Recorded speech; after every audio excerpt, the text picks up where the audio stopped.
दरबार साहिब एक बहुत बड़े तालाब के वस्त में बना हुआ था। तालाब के किनारे कई सिख स्नान कर रहे थे। सिख औरतें, मर्द और बच्चे माथा टेकते गुरबानी का विर्द करते चले जा रहे थे। मैंने भी गुरबानी का विर्द शुरू कर दिया। अकाल तख्त की एक मंजिला इमारत के बाहर दो नहंग सिख तलवारें लिए पहरा दे रहे थे। अकाल तख्त की संगमरमर की 12 दरीनुमा कदीम इमारत दरबार साहब में दाखिल होते ही दाहिनी जानिब आती है। इस इमारत में सिखों के गुरु साहिबान की ज़ियारतें हैं। रंजीत सिंह का ताज, तलवार और हीरे जवाहरात भी यहाँ रखे हैं। यही वो इमारत है जिसको भारतीय फौज ने दरबार साहब पर हमला करते वक्त अपना खसूसी निशाना बनाया था, क्योंकि इसी अकाल तख्त की इमारत के तहखाने में भंडरामाला अपने इनकलाबी साथियों के हमरा मुकीम था। हर सिख दरबार साहब के सूरन मंदिर के दरवाजे में दाखिल होते वक्त दहलीज पर माथा नहीं टेकता। ऐसा सिर्फ सिखों का एक फ़िरका ही करता है। मजहबी सिख दहलीज पर माथा नहीं टेकते। वो सूरन मंदिर में जाकर सिर्फ ग्रंथ साहब यानी सिखों की दीनी किताब के आगे सजदा करते हैं। चुनाचा इस फिरके का फ़ायदा उठाते हुए मैं भी सूरन मंदिर की दहलीज पर माथा टेकने से बच गया। संगे मरमर के फर्श वाली रविश तालाब के वस्त में से होती हुई सूरन मंदिर को चली गई थी।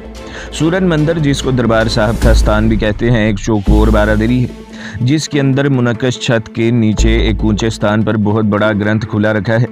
एक सिख ग्रंथी पीछे बैठा मूर्छिल हिलाते हुए गुरबानी का पाठ करता रहता है। धना सिंह ग्रंथी की भी यही ड्यूटी रहती है। मशरक़ी पंजाब में सिख ग्रंथियों का ख़ानदान पुश्त दर पुश्त चला आ रहा है। मेरा ख्याल था कि दरबार साहब का एक ही ग्रंथी होगा, मगर वहाँ पहुँचकर मालूम हुआ कि दिन का ग्रंथी अलग और रात का ग्रंथी कोई दूसरा सिख होता है। ये इतला मुझे हिंदू नौजवान ने दी थी, जो सर पर रुमाल बांधे मेरे पास ही दो जानू बैठा शुभद कीर्तन सुन रहा था। इस हिंदू से मैंने ये सवाल इसलिए किया था कि मैं जिस ग्रंथी को ग्रंथ साहब के पीछे पीछे मोरचल हिलाते देख रहा था, वो एक तो बहुत बूढ़ा था, दूसरा इसके चेहरे से पाकीज़गी और शराफत टपक रही थी। ऐसा ग्रंथी किसी दूसरे शहर में जाकर बुर्दा फरोशों से लड़की खरीद कर नहीं ला सकता। मेरा कयास दुरुस्त निकला, यह धना सिंह नहीं था। मैंने हिंदू नौजवान से कहा, भराता जी, मैं नागपुर से आया हूँ, मुझे धना सिंह ग्रंथी से भी मिलना है, क्या वो इसी जगह होता है? हिंदू नौजवान ने कंधे उचकाते हुए कहा, इस बारे में सरदार जी मैं कुछ नहीं बता सकता। आप शुभद कीर्तन के बाद किसी सिख सेवादार से पूछें। शुभद कीर्तन ख़त्म हुआ तो मैं उठकर सूरन मंदिर के कमरे से बाहर आ गया। पता करते करते सेवादार के पास पहुंचा तो इसने धना सिंह ग्रंथी के बारे में पूछा कि वो सूरन मंदिर में कब आते हैं। सेवादार ने बताया कि वो रात 9 बजे आते हैं और फिर सुबह तक गुरु ग्रंथ साहब का पाठ करते हैं। बातों ही बातों में भोले भाले अधेड़ उम्र सिख सेवादार से मैंने धना सिंह ग्रंथी के बारे में ये भी मालूम कर लिया कि इसके बाप का नाम मिल्खा सिंह ग्रंथी है और वो 20 बरस तक हिमाचल प्रदेश के गुरुद्वारे अकाल साहब में ग्रंथी के फ़राइज़ अंजाम देता रहता है। इसका मकान बाजार माई सेवा की एक गली में था। सिख बुनियादी तौर पर सादा दिल होते हैं। आदमी ज़रा सा होशियार हो तो इससे बहुत कुछ पूछा जा सकता है। चूँकि जंगजू मार्शल कौम है, इसलिए सियासत कारियाँ और चालाकियाँ बिल्कुल नहीं जानती। यही वजह है कि मुझे सिख सेवादार से धना सिंह के मुतल्लिक बहुत सी मुफीद मालूमात मुहैया थी, लेकिन एक बात का इल्म नहीं हो सका कि धना सिंह ने सोनिया को कहाँ रखा हुआ है।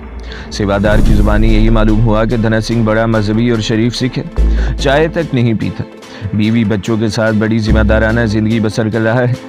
घर से दरबार साहब आता है और वहाँ से सीधा घर जाकर सो जाता है। कभी कभी शहर से बाहर दिल्ली की तरफ जाता है, क्योंकि इसने छोटा मोटा जुराबों, बुनियान और कुर्बानों का कारोबार भी शुरू कर रखा है। धना सिंह को मैं रात 9 बजे से पहले नहीं मिल सकता था, क्योंकि वो 9 बजे के बाद ही दरबार साहब अपनी ड्यूटी पर आता था। सोचा कि क्यों ना इसके घर जाकर इससे मुलाकात की जाए, यूं सोनिया के बारे में भी कोई ना कोई सुराग मिल सकता था। चुनाचा मैं सराय से निकलकर बाजार माई सेवा में आ गया।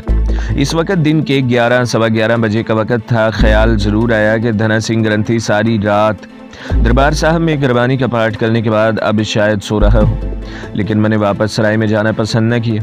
बाजार माई सेवा के एक दुकानदार ने मुझे धना सिंह के मकान वाली गली का रास्ता बताया और थोड़ी देर बाद मैं धना सिंह ग्रंथी के 3 मंजिला मकान के बाहर खड़ा था। मकान पुराना और कदरे बोसीदा था। मकान के दरवाजे पर गुरमुखी में लिखा हुआ धना सिंह ग्रंथी का प्लेट मुझे नजर आ गया। घंटी का बटन कहीं दिखाई नहीं दे रहा था। मैंने दरवाजे पर लटकी कुंडी खड़काई। ऊपर से एक सिख लड़की ने झांक कर पूछा, क्या बात है? ये एक पंजाबी सिख लड़की ही पूछ सकती थी। मैंने हाथ बांधकर सस्त्रिया काल बुलाया और कहा कि ग्रंथी साहब घर पर ही हैं। सिख लड़की कोई जवाब दिए बगैर खिड़की से पीछे हट गई। मैं गुमगु की हालत में बंद दरवाजे के बाहर तंग गली में कोई 3-4 मिनट तक खड़ा रहा। फिर किसी ने आहिस्ता से दरवाज़ा खोला। एक 16-17 साल का सिख लड़का नमूदार हुआ। इसने टी शर्ट और पतलून पहन रखी थी। बोला, किससे मिलना है सरदार जी? मेरे हाथ में तस्बीह थी। मैंने हाथ जोड़कर सत श्री अकाल बुलाया और कहा कि मैं ग्रंथी जी से मिलने नागपुर से आया हूँ। वो अंदर चला गया। थोड़ी देर बाद एक दरमियानी उम्र का मोटी तोंद वाला भारी भरकम ऊंचा लंबा सिख हाथ में तस्बीह थामे वाहे गुरु करता दरवाजे में आया। इसने बालों का सर पर जोड़ा बना रखा था। जिस्म पर बुनियान थी। नीचे तहमत बांधी हुई थी। दाढ़ी में कहीं कहीं सफ़ेद बाल नजर आ रहे थे। आंखों में हल्के थे जो इसकी बादा शुबाना की मस्तियों की तरफ इशारा कर रहे थे। अगरचे इसके हाथ में तस्बीह थी और मुंह में गुरु की बानी थी, मगर इसका चेहरा एक अय्याश सिख का चेहरा था। मैंने सत श्री अकाल कहते हुए इसके घुटनों को हाथ लगाया और कहा, महाराज जी आपको बड़ी जहमत दी। मैं नागपुर से आया हूँ। मेरा नाम जोगिंदर सिंह है। मेरे पिता ही आपके पिता मलका सिंह जी के दोस्त थे और हिमाचल प्रदेश के गुरुद्वारा अकाल साहब में इनसे मिला करते थे। आप धना सिंह जी ग्रंथी है ना? वो सिख मुस्कुराया, बोला, अंदर आ जाओ सरदार जी, बाहर क्यों खड़े हो? मैं धना सिंह ग्रंथी ही हूँ। मेरे पिताजी गुरुद्वारा अकाल साहब के ग्रंथी थे। अंदर आ जाओ। इसने मुझे बैठक में बिठा दिया। एक पलंग बिछा दिया। 2 पुरानी कुर्सियाँ और एक मामूली सी मेज़ रखी हुई थी। दीवार पर गुरु साहिबान की तस्वीरें फ्रेम में लगी थी। पंखा चल रहा था। इसने मेरे लिए बाजार से लस्सी मंगवाई और मेरे फर्जी बाप के बारे में पूछने लगा। मैंने घड़ी घड़ाई कहानी उसे सुना दी और बताया कि मेरी पैदाइश नागपुर में हुई थी। पिताजी आपके पिताजी की अक्सर बातें किया करते थे। मरते वक्त मुझे कहा कि कभी अमृतसर जाओ तो मेरे दोस्त के बेटे धना सिंह ग्रंथी से ज़रूर मिलना। फिर इनका देहांत हो गया जी। मैं अफ्रीका चला गया अपने चचा के साथ। 1 महीना हुआ अफ्रीका से वापस नागपुर आया तो सोचा दरबार साहब के दर्शन करूं, माथा टेकूं और आपसे भी मिल लूं ताकि मेरे स्वर्गीय पिताजी की इच्छा का पालन हो सके। धना सिंह मुझे गौर से आंखें ज़रा सी सुकेड़ कर देख रहा था। किसी वक्त मुझे लगता है कि ये बहुत सादा दिल आदमी है और इसने मेरी एक एक बात पर यकीन कर लिया है, और किसी वक्त महसूस होता है कि यह शख्स इंतहाई काया है और इसने मेरी किसी बात पर यकीन नहीं किया। मगर मैंने अपनी अदाकारी जारी रखी। जब मैंने इसे बताया कि गुरुजी की सराय में ठहरा हूँ तो इसने मुझे अपने घर में उठ आने के लिए बिल्कुल ना कहा। बस ज़रा मुस्कुराते हुए आंखें सुकेड़े मेरी तरफ तकता रहा। फिर बोला, भोजन खा कर जाना जोगिंदर सिंह जी। दोपहर का खाना इसने मेरे साथ ही खाया।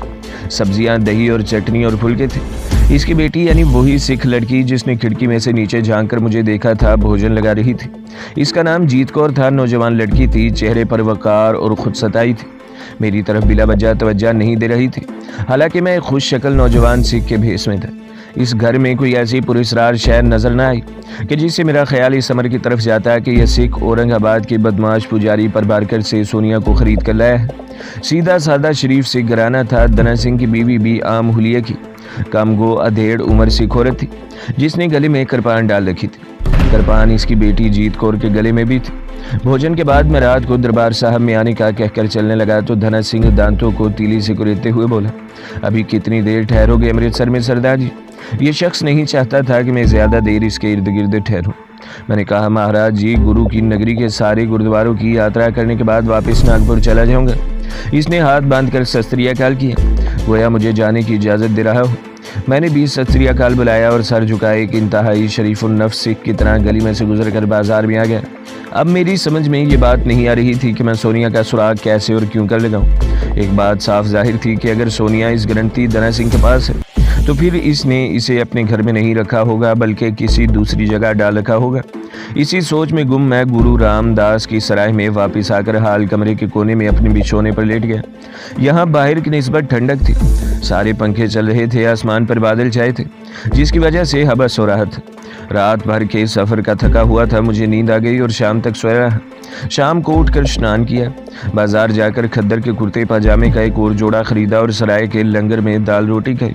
जब रात के 8 बज गए तो मैं सराय से निकलकर बाजार माई सेवा में से होता हुआ दरबार साहब में आ गया। मैं दरबार साहब के अंदर जाने के बजाय चबूतरे के एक जानिब बेरी के पुराने दरख्त की ओट में एक जगह ईंटों के थड़े पर बैठ गया। बाजार दूर तक मेरे सामने था। दुकानें खुली थी। बाजार में रोशनी हो रही थी। धना सिंह ग्रंथी रात के 9 बजे आता था। मुझे इसने भी यही बताया था। मेरे तजस्सुस ने मुझे वहाँ दरख्त की ओट में बिठा रखा था। मैं धना सिंह ग्रंथी को बाजार से आते हुए देखना चाहता था। मेरे पास घड़ी नहीं थी। कुछ देर बाद मैंने एक सूट बूट वाले सिख से वक्त पूछा। 9 बजने में 2 मिनट बाकी थे। कोई 10 मिनट बाद मैंने दूर से धना सिंह को आते देखा। इसने सफ़ेद पगड़ी और सफ़ेद लिबास पहन रखा था। हाथ में तस्वीर थी और बड़े दीनदार और परहेजगार सिख मेहनत की तरह नपे तुले सीधे कदम उठाता चला रहा था। इसके पीछे पीछे एक दूसरा सिख भी चला रहा था। दरबार साहब के जीने के पास आकर धना सिंह रुक गया। इसने अपने पीछे आने वाले सिख की तरफ मुतवज्जा होकर कुछ कहा। यह सिख नौजवान और चौड़ा चकला था।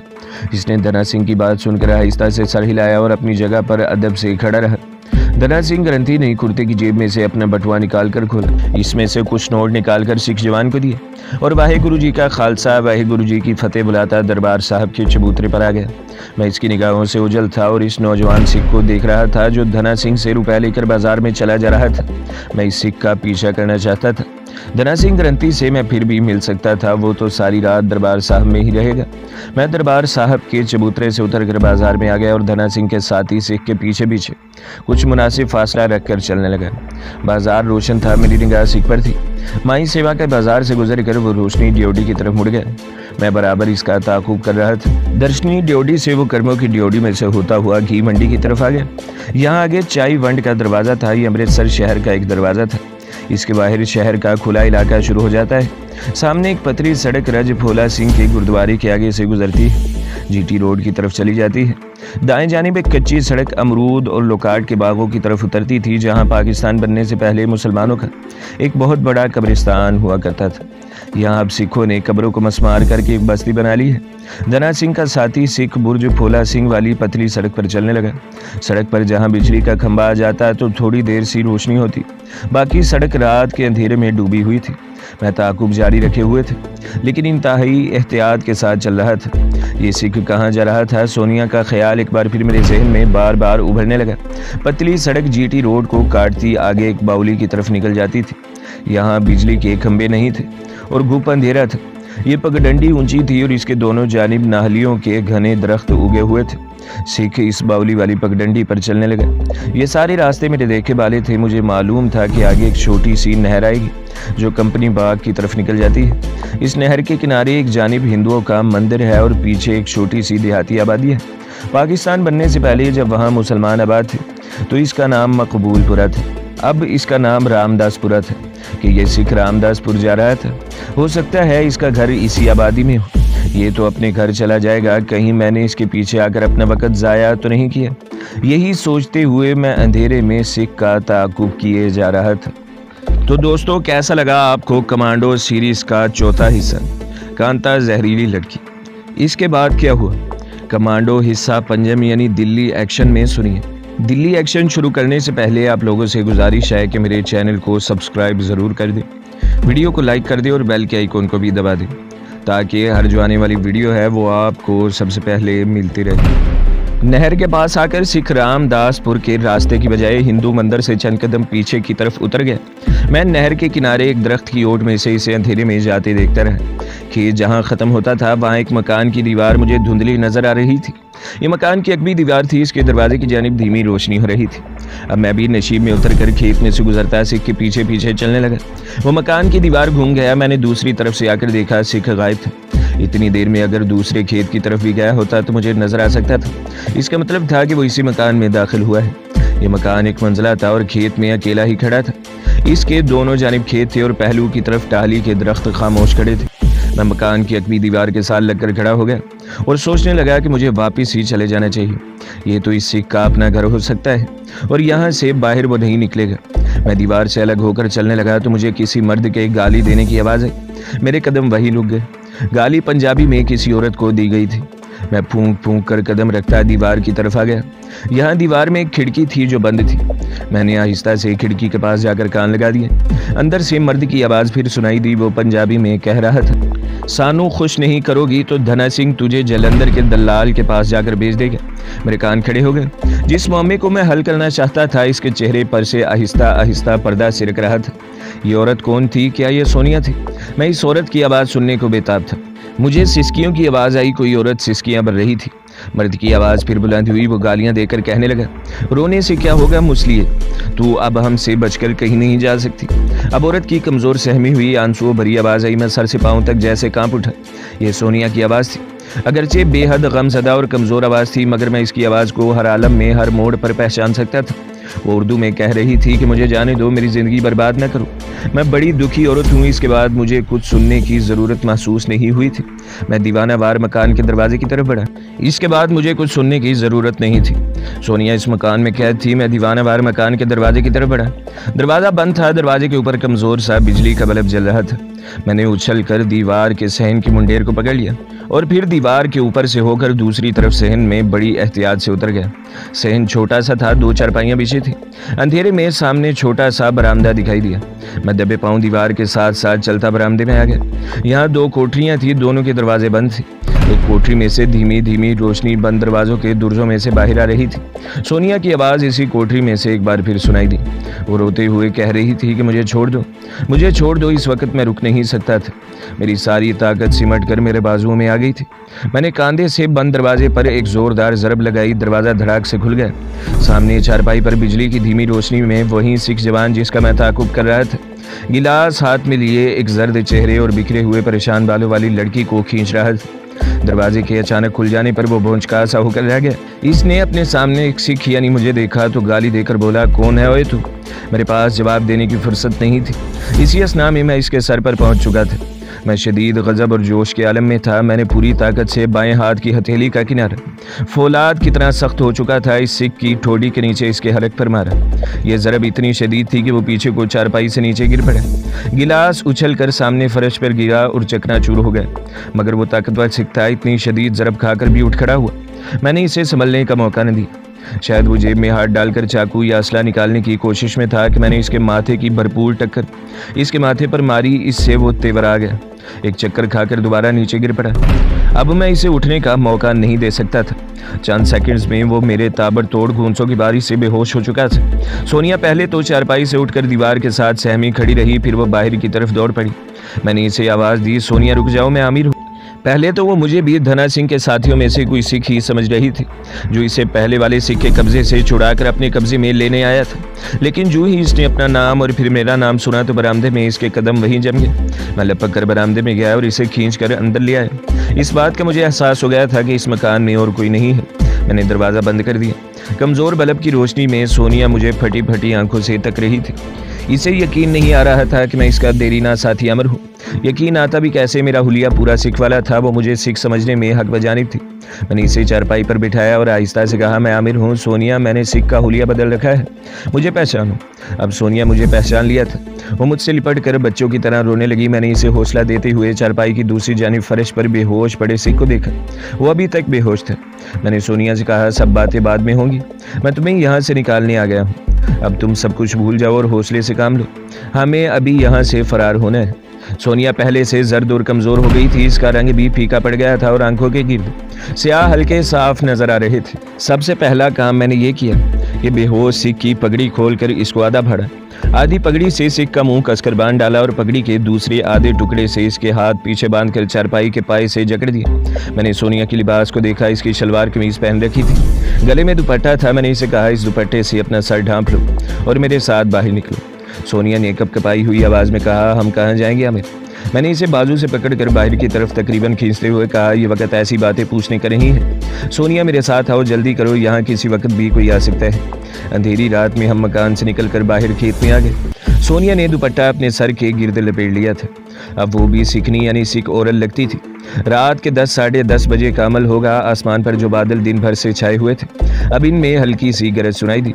नहर पर आकर मैंने बाउली की तरफ जाने की बजाय कंपनी बाग वाला रास्ता इख्तियार किया, क्योंकि बाउली वाला रास्ता ना सिर्फ तारीख बल्कि सुनसान था। कंपनी बाग वाला रास्ता आगे जाकर सुनसान नहीं रहता था, क्योंकि इसके आगे नहर के दोनों जानिब कोठियाँ शुरू हो जाती थी। गर्मियों की रातों में 10 साढ़े 10 बजे तक लोग कंपनी बाग के आसपास सैर सपाटे में मशगूल रहते हैं। मैंने नहर के किनारे किनारे चलते हुए सोनिया को अपने बारे में मुख्तसिर लफ्ज़ों में बहुत कुछ बताया। इससे जुदा होकर मैं कहाँ कहाँ दरबदरी करता फिरा और इसकी तलाश में किन किन होशरुबा हालात से गुजरा। सोनिया ने भी अपनी दर्द भरी कहानी सुनाई। इसकी आंखों में बार बार आंसू आ जाते थे। मैंने इसे इत्मीनान दिलाया कि अब इसे फिक्र नहीं करनी चाहिए। इंशाअल्लाह हम बॉर्डर क्रॉस करके पाकिस्तान अपने वतन पहुंच जाएंगे और इसे भी मिस्र इसके माँ बाप के पास पहुंचा दिया जाएगा। मैंने अभी तक इसे ये नहीं बताया था कि मिस्र में इसके वालिद का इंतकाल हो चुका है और वालिदा अस्पताल में ज़िंदगी और मौत की कश्मकश में मुब्तला है। हकीकत ये है कि मुझे खुद भी मालूम नहीं था कि इसकी माँ अब जिंदा भी है कि नहीं, लेकिन अभी तो हमें अपनी पड़ी थी। सोनिया ने पूछा कि हम कहाँ जा रहे हैं, क्या हम सीधे बॉर्डर की तरफ जाएंगे। मैंने इसे बताया कि यहाँ हमारा एक आदमी मौजूद है। बातें करते करते हम नहर के इस इलाके से गुजर रहे थे जहाँ दोनों जानिब कोठियाँ थी। इनके लॉन में कहीं कहीं लोग मच्छरदानियाँ लगाकर सो रहे थे, कहीं लॉन में पंखे लगाकर बैठे थे और खुशगपियों में महव थे। आगे एक सड़क आ गई। नहर यहाँ सड़क के नीचे से होकर दूसरी जानिब कंपनी बाग के फूलों भरे तख्तों की तरफ जाती थी। मैंने सोनिया को साथ लिया और बाएं जानिब दुबड़ा पुलिस लाइन के सामने से होकर ईदगाह वाले पुराने रेलवे फाटक पर आ गया। फाटक खुला था, फाटक पार कर लिया। सामने आराम बाग के इलाके की रोशनियां नजर आ रही थी। हमारा आदमी इस बस्ती के एक बाजार में। आपने शुरू में इसके बारे में बहुत कुछ पढ़ा होगा, इसका नाम तो कुछ और था, मगर हम इसे चुई के लक़ब से याद करते थे। चुई ने रामबाग के एक बाजार में होटल खोल रखा था और यहाँ का हिंदुआना नाम था, जो मैं यहाँ नहीं लिखना चाहता, बल्कि एहतियात के तौर पर इस दफ़ा मैंने इलाके का नाम भी बदल दिया है। मुझे और सोनिया को जाते देखकर किसी को ज़रा सा भी शक नहीं हो सकता था कि हम दोनों सिख और सिखनी नहीं हैं। जब मैं चुई के होटल में दाखिल हुआ तो वो भी मुझे पहचान न सका। वो काउंटर के पास एक कुर्सी पर बैठा कोका कोला पी रहा था। काउंटर पर इसका मुंशी हिसाब किताब करने में मसरूफ़ था। होटल के बड़े कमरे में दूसरे नौकर फर्श धो रहे थे। रात के 11 बजने वाले थे। चुई ने हमारी तरफ देखकर कहा, सरदार जी, भोजन भाजी ख़त्म हो चुका है, कमरे भी सारे बिक गए हैं। मैं और सोनिया कोने में जाकर कुर्सियों को सीधा करके बैठ गए। अब चुई ने गर्दन घुमाकर मेरी तरफ देखा और उठकर खुद हमारे पास आया और बोला, सरदार जी, मुझे क्षमा करें, इस वक्त हमारे पास कमरा भी नहीं और भोजन भी खल्लास है। मैंने मुस्कुराते हुए इसे इशारे से अपनी तरफ बुलाया। चुई चूंकि काम ही इस किस्म का करता था, इसलिए इसका माथा ठनका और सिगरेट सुलगाते हुए इसने पीछे देखकर मुंशी से कहा, हीरा लाल, काम ख़त्म हो गया है तो तुम चले जाओ, रात काफ़ी हो गई है। तो दोस्तों, अगली किस्त देखने के लिए हमारे चैनल को सब्सक्राइब करें, वीडियो को लाइक करें और बेल के आइकन को भी दबा दें, ताकि हर जो आने वाली वीडियो है वो आपको सबसे पहले मिलती रहे।